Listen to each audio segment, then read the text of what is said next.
Hello guys! Hello! This is for Scorpio. Scorpio, welcome dito sa aking channel. Kabalaran 888, welcome guys. Alamin natin kung anong messages.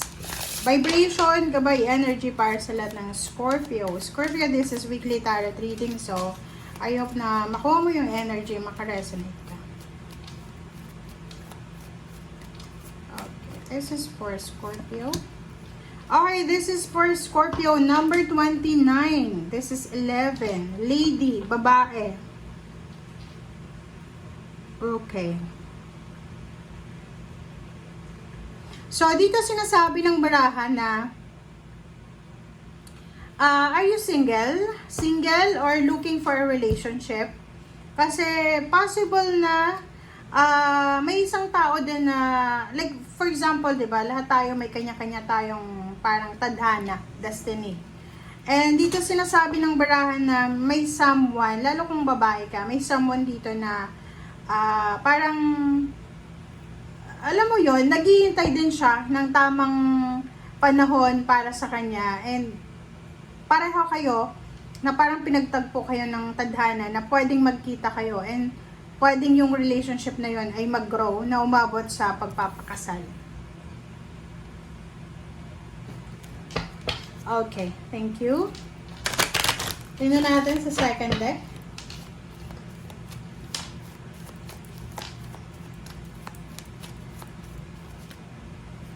Okay, official person. So, parang yung taong ito ay police, militar, politiko, boss, employer mo siya. Sino ba siya?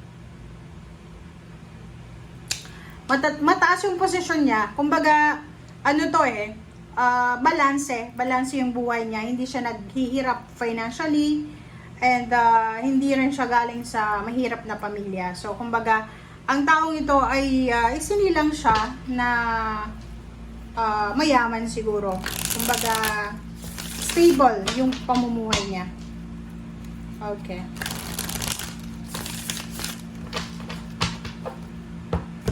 Scorpio. Okay, first card natin is 7 of Wands, 6 of Pentacles, Temperance, okay, 3 of Swords, and 9 of Pentacles, and the High Priestess. Okay, I hope na pantay-pantay sila guys. Pasensya na kung hindi yan pantay-pantay. 7 of Wands, 6 of Pentacles, Temperance. So, nakikita ko sir dito, there's parang fire sign, Leo, Aries, Sagittarius. Parang pwedeng siya ito. Fire sign, Leo, Aries, Sagittarius na tutulungan ka niya para maging balance yung pera mo. It's either tutulungan ka niyang makahanap ng trabaho, irerekomenda ka niya sa kanyang kakilala, sa kanyang connection. Pero, ang problema dito is may isang tao na nasasaktan because of your growth. Like for example, ex mo siya, or maybe yun, 'di ba? Like for example, ex-husband, ex-wife. Malalaman nila na may boyfriend or girlfriend na kayong bago, may asawa na kayong bago. Parang meron dito na isang tao na nasasaktan because of your success. And Temperance dito, sinasabi ng barahan, especially doon sa may mga anak, 'di ba? May mga anak kayo sa previous relationships nyo, kailangan yung maging mapasensya. 9 of Pentacles and High Priestess, sinasabi ng barahan sa'yo dito na there's a hidden financial success na posibleng parating pa lang sa'yo. So for the moment, quiet ka pa lang daw. Sinasabi ng barahan na hindi pa siya ipinapakita sa'yo ng universe. Kasi naka-hidden pa siya, nakatago pa siya. Okay? Wow.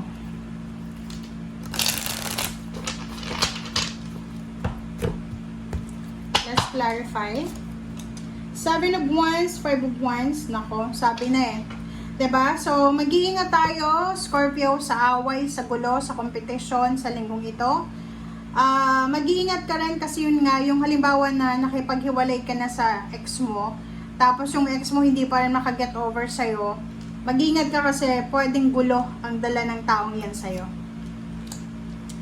Nine of Cups, sinasabi ng baraha sa'yo dito na yung financial balance na darating sa buhay mo, ay yan yung pinagpipray mo. Kumbaga yan yung, halimbawa yan yung pinagpipray mo na dati parang sinasabi mo, sana makapag-asawa ko ng mabuting tao, may trabaho, hindi tamad, mapagmahal, parang ganun. So, sinasabi ng baraha dito, lalo doon sa mga dating may karelasyon na abusive, posibleng makatagpo talaga kayo ngayon ng stable na relationship.